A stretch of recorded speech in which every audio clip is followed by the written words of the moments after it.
So on today's episode of my podcast, I'm going to be talking about an issue which affects me quite personally, and I'm sure it affects every woman that's lost a child.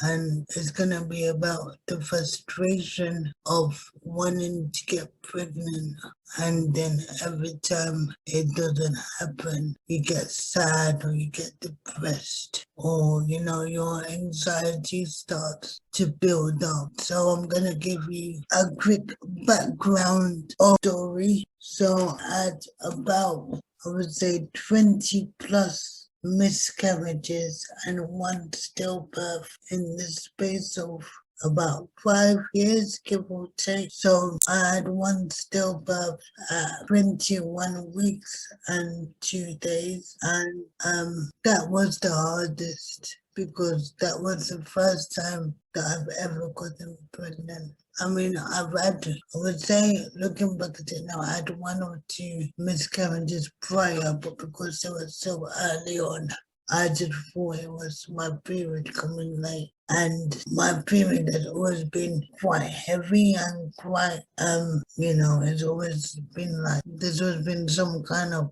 like clot in it. And so I don't know if it was just like a heavy period or if it was just a miscarriage. But looking back at it now, I think it must have been some kind of miscarriages. Some kind of miscarriage I had. And I always suffered with anemia. So even now, as I'm talking to you, I have to take iron tablets because my iron level is so low. And I've also got this thing called a fibroid. So for people that don't know what a fibroid is, it's a non-cancerous cyst that just grows and grows in your inside your like your uterus or your, I think it's, yeah, like near your belly. And it's mostly common in Black and Asian women. I think it's not so common in like the white women, but it's mostly common in Black and Asian. So during adolescence, my period was quite heavy. I started my period at a very young age, around 10 or 11, and I've had to be rushed into hospital so many times due to me losing loads of blood and me having lots of miscarriages, one on top of the other.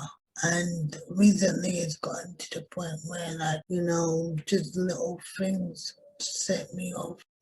Like the other day, me and my partner was in the park. It was a very hot day, and I saw lots of kids in the swimming pool. And I'm thinking, oh, my daughter who I lost at stillbirth would have been about 5 now. So, and then obviously me and my partner we've now had a couple of miscarriages. Two more early on in the year and two more in the last year as well. So, we're thinking, oh, they would have been wanting to go into the paddling pool and play with their big sister and stuff like that. But obviously, we can't. So I think, like, for me, it's just, trying to come to terms with it. And like people that says, oh, it gets easier with time, it doesn't at all, because it's been nearly 5 years since I lost my daughter. And I think for me, the thing that gets me mad is that, like, this 5 point that I've got, it was suggested by another doctor 10 years ago that I need to have this procedure done.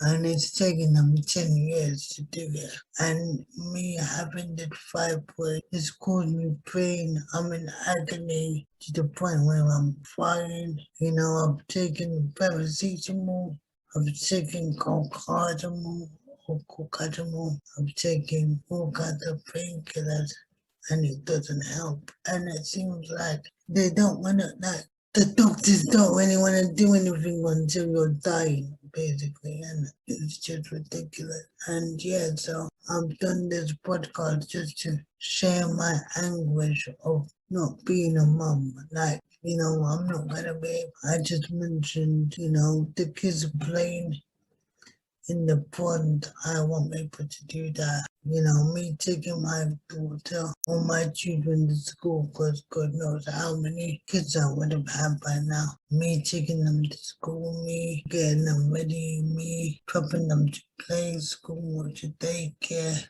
them going to see them, their grandparents, all of that. I won't be able to do now. So yeah, I just wanted to get my frustrations out, and I would like to hear any feedback from people that are or that have gone through what I'm going through, and whether they can give any advice on the ways that they've come with having a stillbirth or having a miscarriage, and what they've done to release to help them get over. Well, not get over it, because you know, in my opinion, you will never get over it. But you know, what are your techniques to try and get through today? I mean, for me, I think the fact that I've got this podcast really helps. I think if I didn't have this platform, then it wouldn't. Then I would literally be moping. And I think because I'm such, I like to do